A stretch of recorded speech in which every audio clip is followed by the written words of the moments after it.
Praise the lord. મિત્રો, આજે આપણે યોહાનનો પહેલો પત્ર અને તેનો 4થો અધ્યાય અને તેની 10મી કલમમાંથી પ્રભુના વચનો જોવાના છે. વચન આ પ્રમાણે છે: આપણે ઈશ્વર પર પ્રેમ રાખ્યો, એમાં પ્રેમ નહીં, પણ તેમણે આપણા પર પ્રેમ રાખ્યો અને પોતાના પુત્રને આપણા પાપનું પ્રાયશ્ચિત થવા માટે મોકલ્યા, એમાં પ્રેમ છે.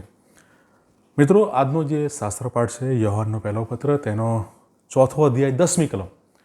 અને આજે આ શાસ્ત્રપાઠમાંથી આપણે પ્રભુ ઈસુ ખ્રિસ્ત એ આપણા પાપનું પ્રાયશ્ચિત, એના વિશે આજે આપણે ટૂંકું મનન કરવાના છે.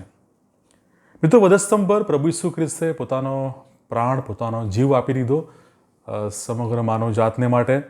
અને વધસ્તંભ પર એ પાપનો ચુકાદો, એ ઈશ્વરનું પ્રેમ અને ઈશ્વરનો પ્રેમની સર્વોચ્ચતા, એનું એ ઉદાહરણ છે. અને એટલા માટે, કારણ કે તેમણે પાપીઓની જગ્યાએ પોતાના પુત્ર, પોતાના એકના એક પુત્ર પર તેમણે પોતાનો ક્રોધ, પોતાનો કોપ તેમણે ઠાલવ્યો. એટલા માટે વધસ્તંભ એ ઈશ્વરના પ્રેમનું સર્વોચ્ચ ઉદાહરણ છે. અને મિત્રો, એ વધસ્તંભ પર પ્રભુ ઈસુ ખ્રિસ્ત એ આપણા પાપોનું પ્રાયશ્ચિત એ ત્યાં કરે છે. એ આપણા માટે, એ આપણા પાપોનું પ્રાયશ્ચિત એ વધસ્તંભ પર પોતાનો પ્રાણ આપીને એ કરે છે.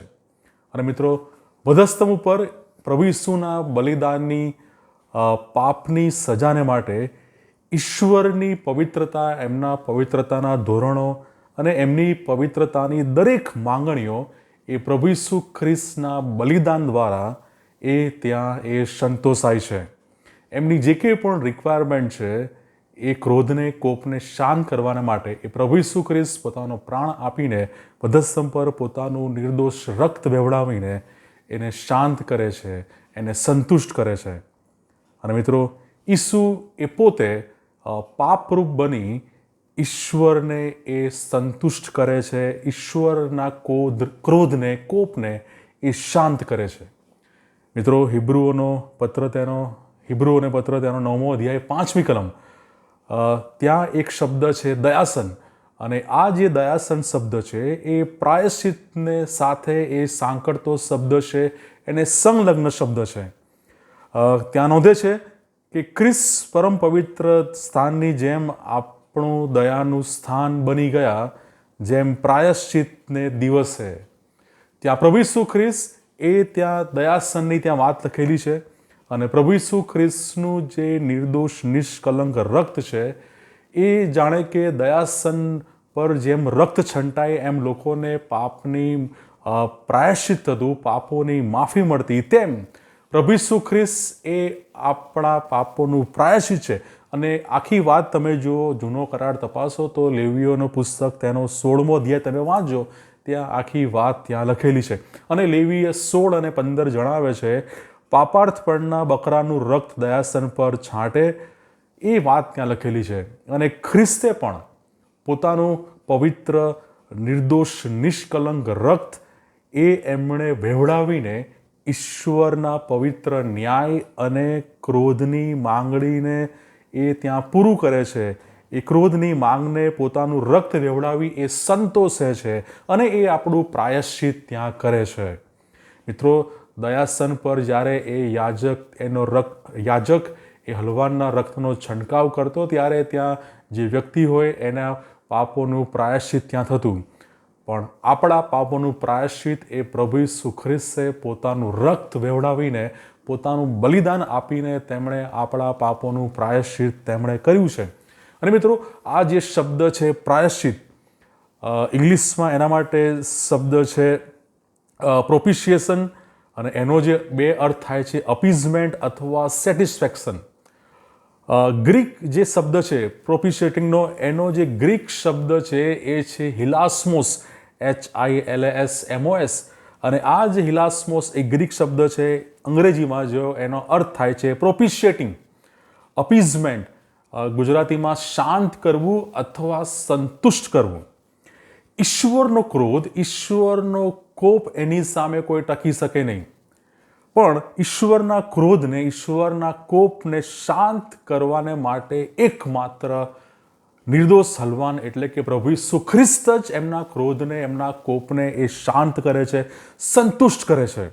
અને મિત્રો, રોમનનો પત્ર તેનો 3 અધ્યાય 25મી કલમ તપાસીએ એ નોંધે છે, ઈશ્વરે તેમને તેમના રક્ત પરોના વિશ્વાસથી પ્રાયશ્ચિત થવાને માટે ઠરાવ્યા.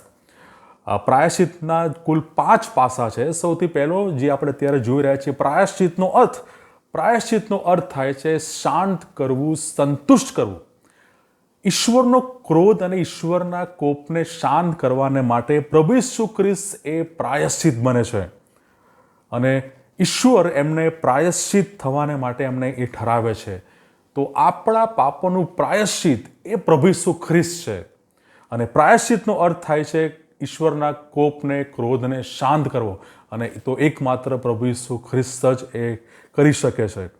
બીજું, પ્રાયશ્ચિતની જરૂરિયાત. શા માટે આપણા પાપોના પ્રાયશ્ચિતની જરૂરિયાત ઊભી થઈ? સાદું અને સીધું કારણ છે 1 યોહાન 2 અધ્યાય 2 કલમ. તે આપણા પાપનું પ્રાયશ્ચિત છે. શા માટે પ્રાયશ્ચિતની જરૂર પડી? કારણ કે પાપની અસરો એ એનું મૂળભૂત કારણ છે. અને આપણા પ્રાયશ્ચિતની જરૂર એટલા માટે છે કારણ કે આપણો સ્વભાવ પાપી છે. આપણું સમગ્ર જીવન એ પાપ અને પાપની અસરોથી એ ભરપૂર છે. અને એ સજામાંથી બચી જઈએ અને ખ્રિસ્ત સાથે આપણું સમાધાન થાય, પણ એના માટે આપણા પાપોનું પ્રાયશ્ચિત થવું જરૂરી છે. તો પ્રાયશ્ચિતની જરૂર એટલા માટે છે કારણ કે આપણા પાપોના લીધે, આપણા પાપી સ્વભાવના લીધે, કારણ કે પ્રભુના વચનો કહે છે સઘળાએ પાપ કર્યું છે. મિત્રો, આપણા પાપને લીધે પ્રાયશ્ચિતની એ જરૂરિયાત ત્યાં ઊભી થાય છે. ત્રીજી બાબત, કોના દ્વારા આ પ્રાયશ્ચિત થઈ શકે? અને એ તો એકમાત્ર ખ્રિસ્ત દ્વારા, પ્રભુ ઈસુ ખ્રિસ્ત દ્વારા જ એ પ્રાયશ્ચિત થઈ શકે. કારણ કે હમણાં જ આપણે જોઈ ગયા કે તે આપણા પાપનું પ્રાયશ્ચિત છે. પ્રભુ ઈસુ ખ્રિસ્ત દ્વારા જ આપણા પાપોનું પ્રાયશ્ચિત થઈ શકે. બીજા કોઈ પણ વ્યક્તિ, બીજા કોઈ પણ પશુ દ્વારા, એમના રક્ત દ્વારા એ થઈ શકે નહીં. એકમાત્ર ખ્રિસ્ત અને ખ્રિસ્તના રક્ત દ્વારા જ આપણા પાપોનું પ્રાયશ્ચિત એ થઈ શકે છે. અને મિત્રો, 1 થેસ્સલોનિકી તેનો 1 અધ્યાય 10મી કલમ જો આપણે વાંચીએ ત્યાં નોંધે છે, ઈશ્વરના પુત્ર એટલે આવનાર કોપથી આપણને બચાવનાર ઈસુ. ઈશ્વરનો જે કોપ છે, ઈશ્વરનો જે ક્રોધ છે, તો એનાથી બચાવવાને માટે કોણ? એનાથી આપણને કોણ બચાવી શકે? અને બાઇબલ નોંધે છે 1 થેસ્સલોનિકા 1 અધ્યાય 10મી કલમ, એ તો છે બચાવનાર ઈસુ, પ્રભુ ઈસુ ખ્રિસ્ત. તો પહેલી બાબત પ્રાયશ્ચિત, બીજી બાબત શા માટે પ્રાયશ્ચિતની જરૂરિયાત, અને ત્રીજી બાબત કોના દ્વારા પ્રાયશ્ચિત, અને ચોથી બાબત પ્રાયશ્ચિતનો હેતુ. મિત્રો, શા માટે પ્રભુ ઈસુ ખ્રિસ્તે વધસ્તંભ પર એ પ્રાયશ્ચિત રૂપ બનવું પડ્યું? એમને પોતાનો પ્રાણ આપવો પડ્યો, બલિદાન આપવું પડ્યું. શા માટે? પ્રાયશ્ચિતનો હેતુ, ઈશ્વર એ ક્રોધી છે, ઈશ્વર એ કોપ કરે છે, ઈશ્વરનો કોપ, ક્રોધ એ એમના સ્વભાવ છે, પણ ઈશ્વર એ આપણા ઉપર પ્રેમ રાખે છે. તમે જુઓ તો 1 યોહાન તેનો 4 અધ્યાય 10મી કલમ, જે આપણે અત્યારે શાસ્ત્રપાઠ જોઈ રહ્યા છે, તેમણે આપણા પર પ્રેમ કર્યો. તમે જુઓ 1 યોહાન તેનો 4 અધ્યાય 10મી કલમ, આપણે ઈશ્વર પર પ્રેમ રાખ્યો, એમાં પ્રેમ નહીં, પણ તેમણે આપણા પર પ્રેમ રાખ્યો. મિત્રો, પ્રાયશ્ચિતનો જે મોટિવ, પર્પઝ, હેતુ એ તો છે પ્રેમ.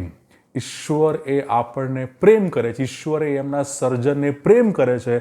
અને એ પ્રેમના લીધે ઈશ્વર પોતાના પુત્રને ત્યાં પ્રાયશ્ચિત રૂપ ઠેરવે છે. અને મિત્રો, 5મી બાબત અને અંતિમ બાબત, પ્રાયશ્ચિતની સીમા અથવા હદ ક્યાં સુધી? ક્યાં સુધી? મિત્રો, પ્રભુ ઈસુ ખ્રિસ્ત એ સમગ્ર માનવ જાતને માટે એ પોતાનો પ્રાણ આપે છે. પણ આપણે જોઈએ 1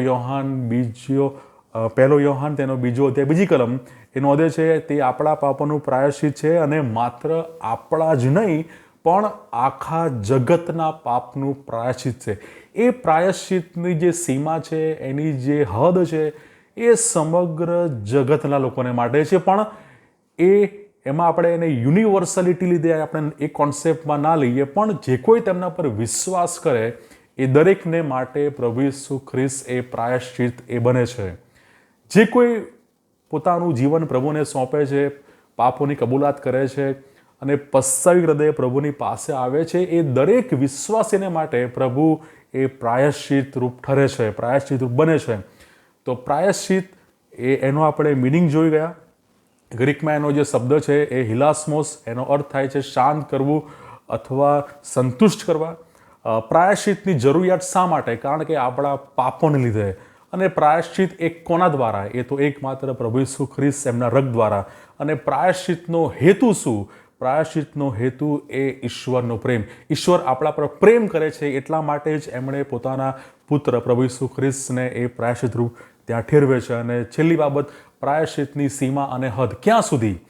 જે કોઈ વિશ્વાસી પ્રભુ ઈસુ ખ્રિસ્ત પર વિશ્વાસ કરે છે, તો સમગ્ર જગત કે જેના જગતના લોકો પ્રભુ ઈસુ ખ્રિસ્ત પર વિશ્વાસ કરે છે, દરેકના માટે પ્રભુ ઈસુ ખ્રિસ્ત એ પ્રાયશ્ચિત છે. મિત્રો, આવો આપણે પ્રભુએ જે રક્ત વધસ્તંભ પર વહાવ્યું એ આપણા માટે પ્રાયશ્ચિત રૂપ બન્યા. તો આપણે પસ્તાવી હૃદય સાથે આપણા પાપોની કબૂલાત કરીએ અને પ્રભુના રક્તમાં શુદ્ધ થઈને પવિત્ર થઈએ અને તેમની સેવાને માટે, મહેમાને માટે વપરાઈએ. પ્રભુ આ વચનો દ્વારા આપણા સર્વને તેમની આશીષ, તેમની કૃપા આપે. God bless you.